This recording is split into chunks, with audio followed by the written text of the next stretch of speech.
Hello, Colin, and welcome to Anti-Aging Uncensored podcast. Thanks, Jill. Great to see you. Great to see you too. So we've known each other for about 4 or 5 years. I was trying to do the math from our work together at CES. Yeah. And I have a lot of women who in our audience are dealing with sleep issues. They're dealing with falling asleep or staying asleep, waking up rested. It kind of runs the gamut. We're all dealing with lots of stresses. And I couldn't think of anyone more educated in this area to give us the inside scoop on what we can do to get a great, or honestly, even like a good night's sleep at this time. So before we dive in to talk about sleep, tell us a little bit about yourself and what you do today. Great. Thank you. Hi. Well, thanks, Jill. I'm Colin, Lawlor, the CEO of Sleep Score Labs. And you can tell by my accent, I'm originally from Ireland. And while I was in Ireland, I was always involved in and interested in healthcare and ways to make a difference to people's quality of life. And in particular, how we can help ourselves to live longer, happier lives. And during my kind of interest in that space, sleep was something that I just kept coming across. I was reading about it, I was learning about it, and it became very obvious to me that it's an area where actually it's been completely underaddressed. And so if you think about it, for all the last 10, 20, 30 years, no matter where you lived in the world, we've been learning how important it is to get our nutrition right, how important it is to exercise. But when it comes to sleep, it's a little soft and fuzzy, and as a consequence, it was not addressed properly. So we at Sleep Score Labs, we founded a company initially through a process of understanding how to measure sleep, and then collected data on sleep, and then began to figure out how to focus on actually improving sleep with data and science, to bring some data and science to that warm and fuzzy piece so that we could actually make a difference. And so my journey in that space started about 13 years ago, and it's not finished yet. We have a long way to go. We have many things that we want to do, but we've been making tremendous progress. Excellent. So let's talk about sleep. Why, I don't think I used to think of sleep as a function of health, of our good health, but why am I having bad sleep? Like, what is going on in our bodies? Like, why am I waking up tired? What is going on that is creating sort of a bad environment for good sleep? Well, there's a whole bunch of factors, Jill, and it kind of starts with, first of all, where we fit sleep as a priority in our lives. So you're absolutely right when you say that we have generally not really understood how important it is, and we haven't put much focus on it. But that, thankfully, has been changing, and changing particularly in the last 5 to 10 years. The reason why we've been changing it is because we've been getting some data. So, a number of years ago, the CDC called out sleep as a number one under-addressed health issue. And so those of us in the sleep world, we think about sleep in the context of diet, exercise, and sleep, the triumvirate of health. Of course, you've got mental health, which is enabled by all of them. So when we think about sleep, it is a critical component. So now, why is it challenging for all of us? Well, there's a bunch of factors. First of all, sleep changes as we age.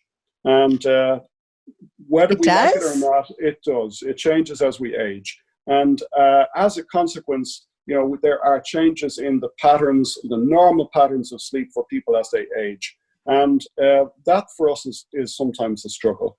But you've got to put that in the context of how much of our time we actually invest in sleep. We know it's important, but we sometimes reckon that extra episode of the TV program is worth sitting through, and I can cut my sleep short by 40 or 50 minutes and it won't have a major effect. So we don't prioritize it as much. And then there are a myriad of factors that influence it, which start with my own behavior, my regularity in terms of going to bed, my comfort. It's very, very important if you want to sleep, to turn up ready for sleep. So you need your room to be comfortable. The environment needs to be right. and so forth. And so there are a bunch of factors which we can influence and do something about to improve our sleep. And then for some people, there are also a bunch of sleep disorders where actually we need some medical help and intervention. So there's a lot of different things. And the bottom line is you need to understand your own sleep first if you're going to try and solve it. So, yes.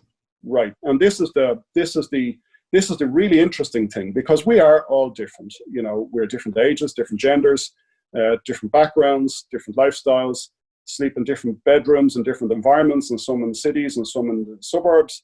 And all of those factors influence our sleep. It's very difficult to say or point to one single magic bullet that's going to solve sleep for everybody. Right. But there are a number of healthy behaviors which everybody should really consider prioritizing in their lives. They are no-brainers. But if you or one of your readers or listeners is a person who's suffering from sleep, don't feel bad about it, because you're one of half the population, literally half the population. And we've measured this extensively around the world, and literally half of the adult population has a problem with their sleep several times per week or more. And a third of the population has a problem with their sleep every night of their lives. So you're not alone. That's huge. It's every huge. night. Every night. Now, why is it important? And people ask this question all the time. And by the way, we have an amazing team of scientists on board, and an amazing team of scientific advisors, all led by Dr. Roy Raymond on our team. And he has been studying sleep for 20 years of his life. And all of our experts are the same. They've spent years of their lives studying sleep. So why does sleep impact us the way we do? And I always think about it relatively simply. And I think about a trip that I might have taken. Usually for me, I used to fly before the COVID days. I used to fly a lot. And so if I took a flight to Europe, from the west coast of the US, where I'm now living, and I took a flight to Europe, my night was shortened. The amount of hours I would get was significantly reduced. And when I turn up on the other side, I feel kind of hazy, and I find it a struggle to stay alert and on the game. The first thing I do when I get off the plane is I'm craving sugar and fat and caffeine. Get me some energy. My body is telling me, you are tired, you need energy. And from there, I try to go through my day, and it's a struggle. It's a real struggle. So any one of us who has ever taken a trip from one side of the US to the other, this happens to me when I go from San Diego to New York. It's a 3-hour time adjustment, but that 3 hours shortens my sleep sufficiently to make me feel many of those things the next day.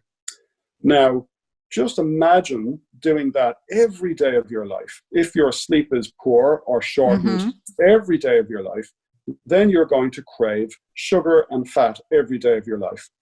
You're going to perform less well every day of your life. And over time, that's why it builds up. So sleep is directly related, first of all, to how I feel today, how I look today. I look better when I sleep better. How I perform, my mood, my ability to talk with people, my creativity. If I sleep well, I feel much better, and I'm better on every one of those dimensions today. The Automobile Association published a report which showed the relationship between accidents and people who slept less than 5 hours. There's a huge correlation. Surprise, surprise, because tired people don't have the same response times on the road. So your sleep impacts today. But if you keep sleeping badly, that's what drives chronic diseases, and that's what makes it a struggle for us to age. So it has research is showing a relationship between sleep and cognitive function, all the way through to dementia and Alzheimer's, between sleep and cardiovascular issues like hypertension and other cardiovascular diseases, between sleep and diabetes, and so forth. And so it's just as important as, like, for our long-term health, for future conditions, Alzheimer's, dementia, all of these things. The one that excited me the most was weight loss. How it's not just important, it's critical. Right. It's critical. And you mentioned weight loss, and you would be surprised to hear this. But there's a study which we've quoted and referred to on a number of occasions, which shows that the number one predictor of a successful outcome of a weight loss program is sleep quality. So, again, back to that example of the time that we were tired when we arrived in New York and were craving the wrong foods. It's not because I'm weak. It's not because you have poor willpower. It's because your body has been deprived of its need for sleep, and it responds by looking for energy and fat, which is basically a core function. And the hormones that regulate your appetite are created during your sleep. So if you don't sleep as well, you won't have those hormones. And it's not your willpower only. It's actually often something as simple as you're not sleeping well enough. So we've got. I love this. That's so great. I didn't think about it. To be honest with you, I never really thought about sleep affecting weight at all. But I do understand now the correlation on the cravings, though, and what you're trying to do is fuel your lack of with the good stuff, with what you think is the good stuff. Right. For an easy fix. For an easy fix, right? You need a fix. And that's craving that fix. That's good information. Thank you. Yeah. So I used to think of having a glass of wine or something, or multiple glass of wine before I go to bed. As hey, it'll help me pass out. Alcohol's effect on the body, however, for sleep isn't good, right? Like it's disrupting your sleep, even if you do pass out from it. Right. I mean, for some people, it definitely helps them to fall asleep faster. And so that's the benefit that often you're looking for. But I'm not sure if you've ever had one or two glasses too many. Inevitably, what happens is you wake up earlier. You wake up in the middle of the night and then struggle to get back to sleep. So as the body metabolizes the alcohol, it then has a poor impact later in the night. So we have actually been collecting an enormous amount of data about alcohol and sleep quality and other factors, caffeine consumption, the times that people go to bed, consistency, all those factors. And it is definitely a factor. We don't tell people not to drink at all, but do either try to, if you are going to have a couple of drinks, have it a few hours before you go to bed, or one glass is probably an acceptable risk or impact for most people. But when you have lots of alcohol, it definitely has a negative impact on your sleep for sure. Good to know. And what we'll do is we'll maybe get copy or anything that's been published. We'll provide links in the show notes so people can look at it. I'm a proof girl. I want to see the proof, and so I'm imagining other people do. So it'll be really helpful for them. So let's talk a little bit about more severe sleep issues like apnea, respiratory things that are going on, and like what are the symptoms? What might you be noticing? And then we can move on to testing a little bit about what the next steps would be. Sure. Well, the top 4 serious sleep conditions that people will have heard of or are hearing a lot about these days are obstructive sleep apnea or sleep apnea, chronic insomnia, Restless Leg Syndrome, which I have, by the way. So I'm delighted to share a little bit about my story there. Yes, and, please. And then narcolepsy. So in terms of dealing with them, they're all the first 2 in particular, obstructive sleep apnea and chronic insomnia. They're very, very widespread and significantly underdiagnosed. So what are the symptoms? Well, sleep apnea is a condition that happens when we fall asleep. Essentially, our airway collapses. And because our airway collapses, what happens is the oxygen or our breath is restricted from entering our lungs, and that causes us to essentially choke. And so the symptoms that you would usually see for a person who has apnea is you'll hear them during the night choking a lot. So and do they even know it? A lot of times, well, do they? Yeah, they'll certainly know it because they'll feel very tired the next day. Got it. And what is happening, and those kinds of symptoms, typically they'll know it because their partner is, saying to them that they're making lots of noises and they're snoring really badly. Mm-hmm. And then that person is feeling really tired during the day. And what's happening is the airway is collapsing frequently, and the person then chokes. And the kind of sound it makes is something like and that sound, or that kind of apnea event or choking event, happens anywhere. I mean, we all actually have small apneas from time to time. Many of us do, a small number, but it becomes very serious when you've got 5, 10, 15 is regarded as mild to moderate, and more than 15 times per hour it becomes a serious condition. And requires treatment. So mm-hmm. basically, the apnea events per hour is the count. So if your partner or somebody in your household is hearing you make those kinds of noises during the night, and if you're feeling, for example, tired during the day, what is happening is it may actually indeed be apnea. And it's really important that it's often understood widely that apnea is something that is suffered mainly by men in their 50s who are overweight, and all of that is true. There's a slightly higher risk of apnea amongst men. It is definitely made risk is made higher by people who are a little overweight, and it is usually a progressive condition that gets worse with age. So it begins to appear in the 40s often, but it is not exclusively male. It is not exclusively people who are overweight. And one story I remember really, really well was being with a phenomenal sleep doctor here in the US. He kindly allowed me to spend a day with him and his patients during the day. And I remember one lady in particular, and this lady was in her early 50s. She was underweight, if anything, because she was somewhat anemic. And she turned up having had a whole decade of sleep problems. And a decade earlier, this lady basically had sleep problems. But because she was a lady and because she was underweight, they didn't think to screen her for apnea.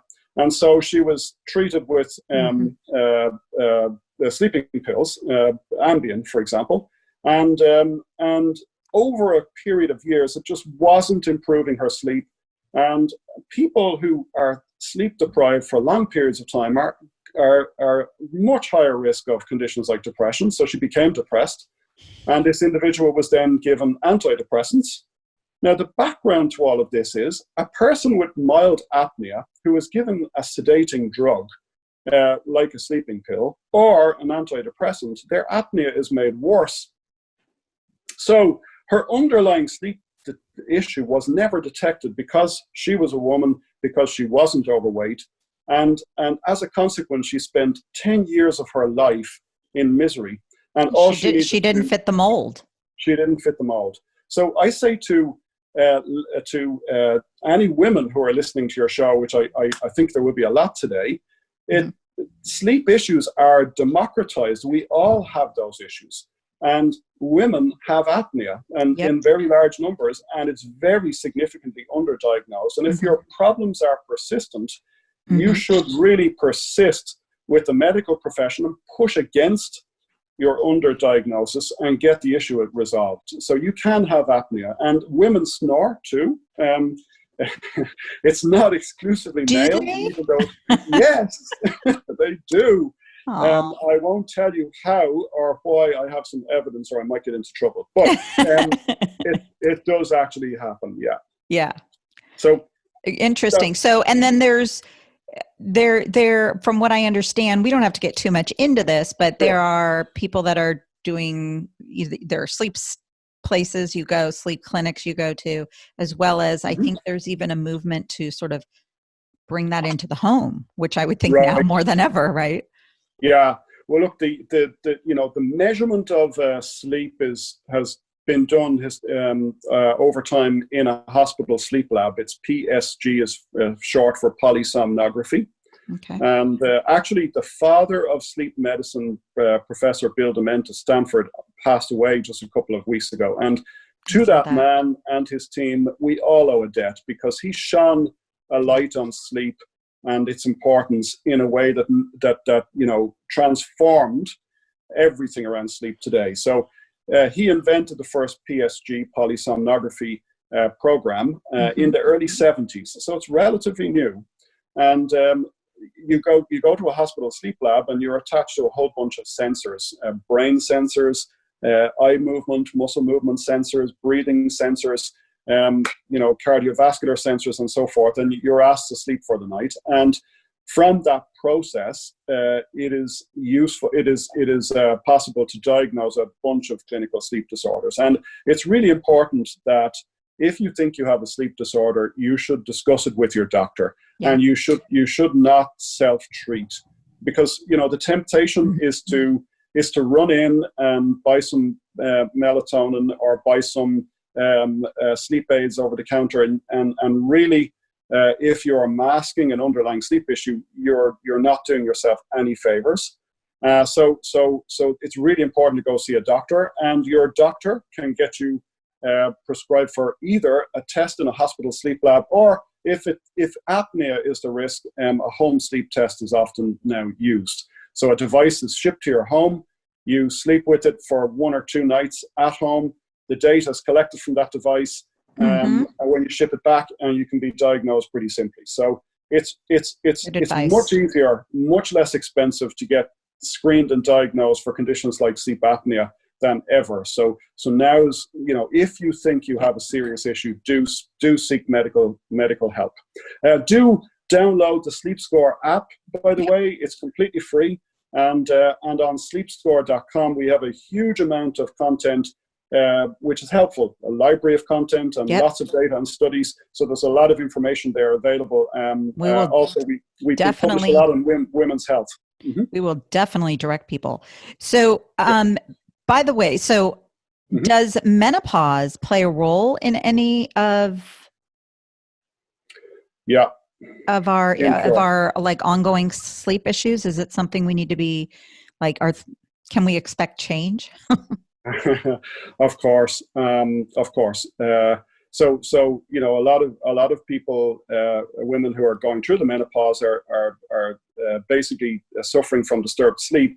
And, many of the factors that you experience during the day are then taken into the night. So, for example, temperature, and feeling too hot and not warm enough in bed has a huge impact on your ability to sleep through the night. So, again, there are a variety of things that can be done. We have some devices that we've been testing and measuring to help people to control the temperature in their beds. We have also been providing lots of advice for women either going through the menstrual cycle, which can also have an impact on your sleep, or in menopause. And there's a number of things that can be done to lessen the impact. So there's no doubt about it that one of the reasons why women begin to experience more sleep issues at this stage of life. It sucks. One more thing. So let's move quickly on to solutions and the work that you and your team are doing. So, in general, we don't typically put, technology and sleep together. It used to be sort of the banned topic, and yet that's exactly what you're doing, right? Right.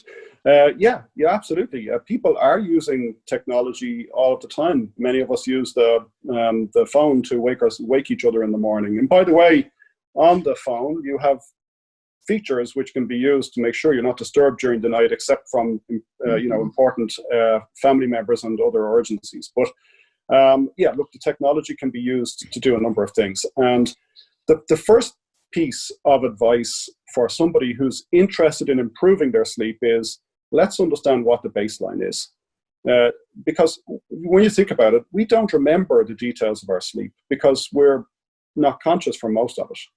And so it's really hard to figure out what should I do or what should you do to improve your sleep if we have no baseline. So the place to start is to use one of a number of different devices. In our case, we have the Sleep Score Max, which is a device that you place beside your bed, and it measures your sleep all through the night without any contact in the body, nothing to wear, nothing to touch, nothing to sleep on. It just sits beside your bed and collects that information. But we've also developed a Sleep Score app. And what the app does is it turns your phone into a sonar sensor. So it's using sound waves to figure out your respiratory pattern and your body movement during the night, which in turn is enough information for us to figure out for every 30 seconds through the night where you were awake or asleep. And if you were asleep, what stage of sleep you were in. So the reason why that's important is once we understand your sleep for a number of nights, we typically recommend about a week's worth of data, then it is much easier for us to customize and curate the advice in terms of what you should consider doing about it. Because otherwise what you're going to do is you're going to try and shoot in the dark and figure out what solution will I buy.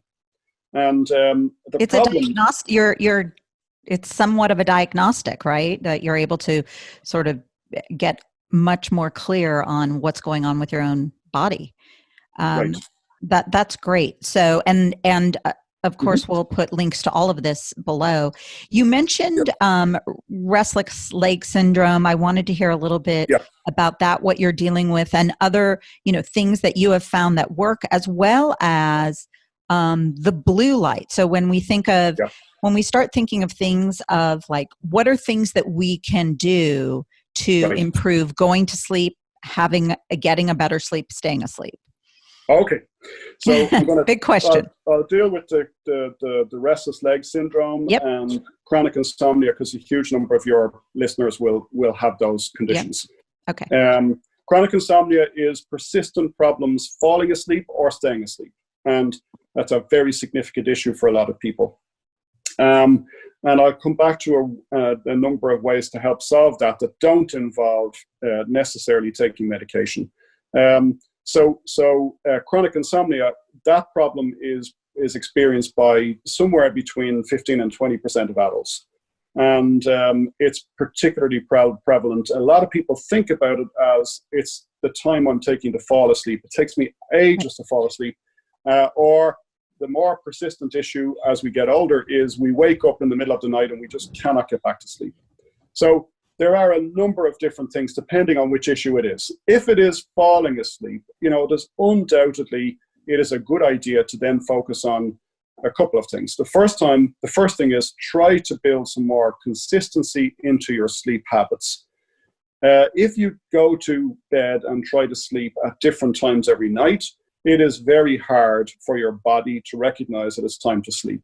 So if you start there, make sure you've got some consistency between each night. So try to go to bed and try to go to sleep at a similar time each night. That's important. Then, of course, what you want to do before you go to sleep is you want to avoid stimulation. So hence, you don't want to have a huge amount of blue light telling your brain it's time to wake up.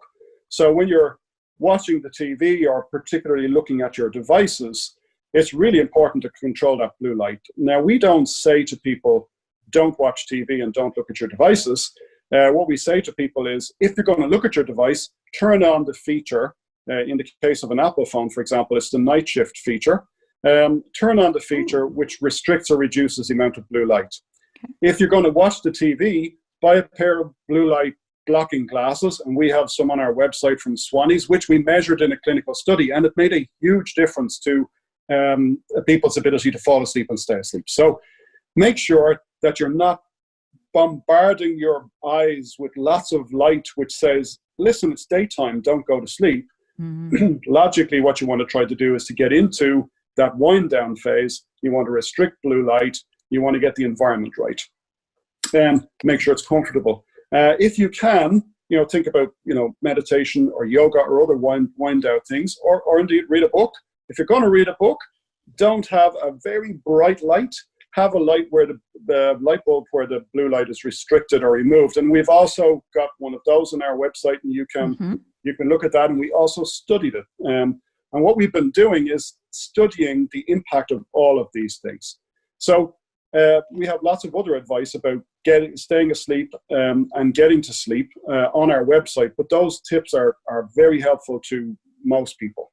Last question.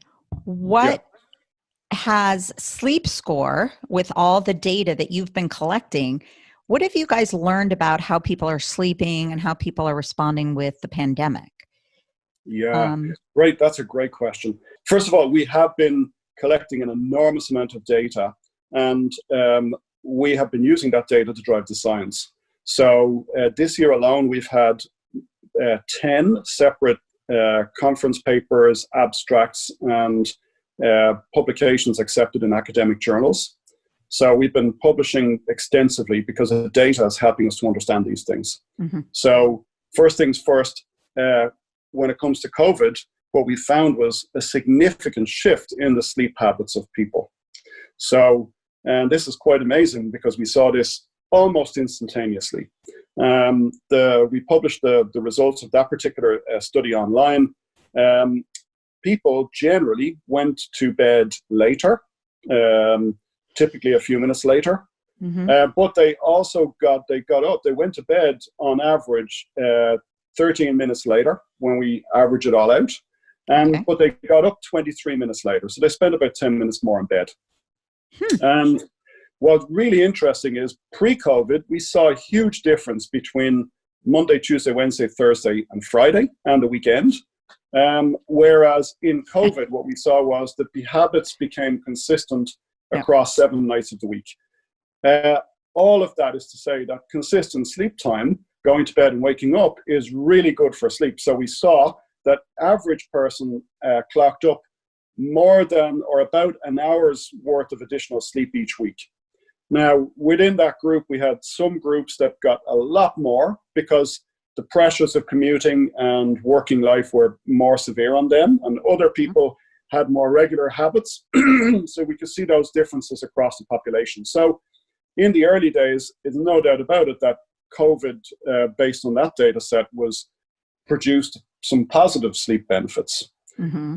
As it's wound on, we have no doubt that there's now a degree of stress in the environment, and we are, looking at that very carefully because, we all got to work in the early stages of COVID. We thought we knew what we were going to do, but as the situation has elongated, and since the solutions are not yet fully in sight, we're beginning to see some mixed patterns returning.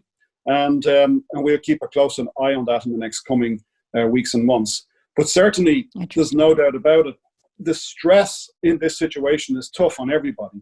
And so it's even more important when it comes to your sleep to find ways to wind down before you go to sleep and to engage in a number of, sleep enhancing behaviors which are going to help you to deal with this. Because if we're stressed and then we're not sleeping well, we're going to feel more stressed the next day, and that becomes a vicious cycle. And so we're very conscious of that. So there are a number of things, again, on our website which you can do, but do think about it. Underlying, there's a level of stress which is risking our sleep. Try hard to put a little effort into containing that and focus on getting the good quality sleep for you right now. It'll help you to deal with everything else. So if you had just if I asked you, what's your can't live without product, what would it be? Right.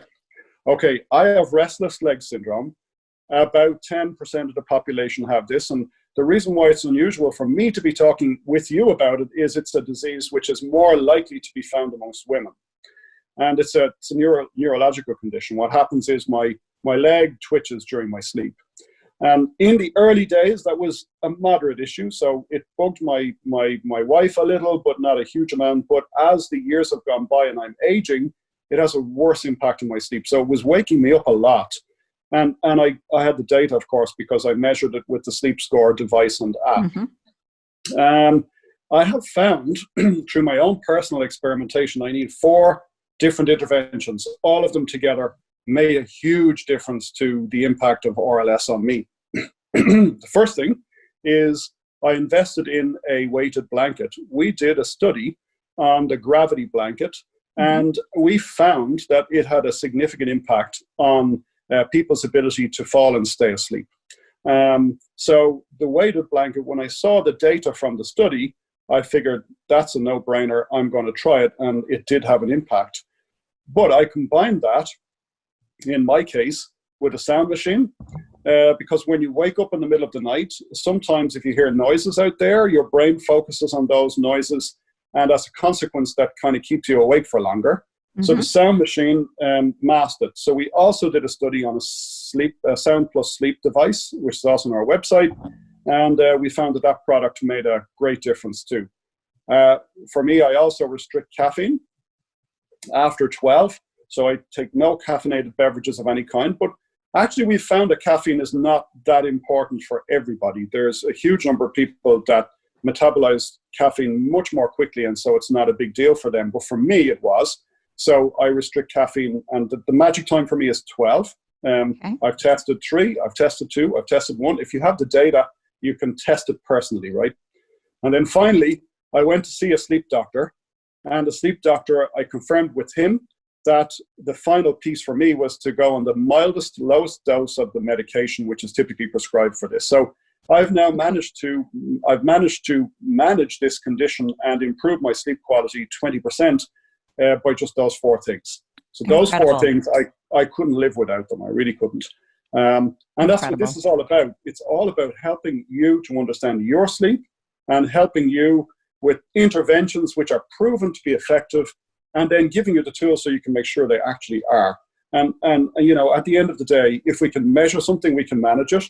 And that's what we want to do. If we can just help all of us to get 10 or 15 or 20 minutes more quality sleep every night, mm-hmm. it's going to make a difference to how we look, how we feel, and our long-term health. And that's the mission we're on.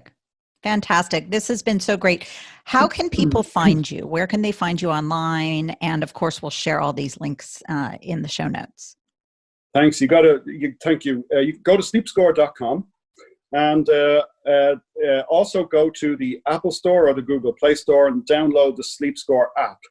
The SleepScore app is completely free.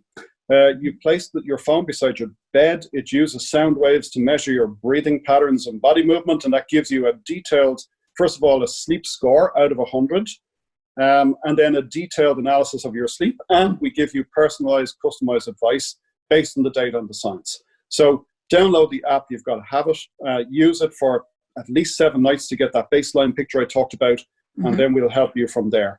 You can go online to sleepscore.com, and there you will find a huge number of resources. So we're publishing data all of the time about sleep and how to improve it for all sorts of people. So very recently, we've just published an article on how to help people during the menstrual cycle, because many people suffer from sleep issues during their period.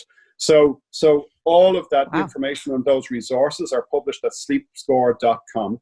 And also there's a SleepScore store there, and you can see all the products which have been tested and validated. And that's the important thing. Excellent. For us, it's getting the data, understanding what actually works for whom, and then we share that data with you so that you can find the solution that's going to work for you.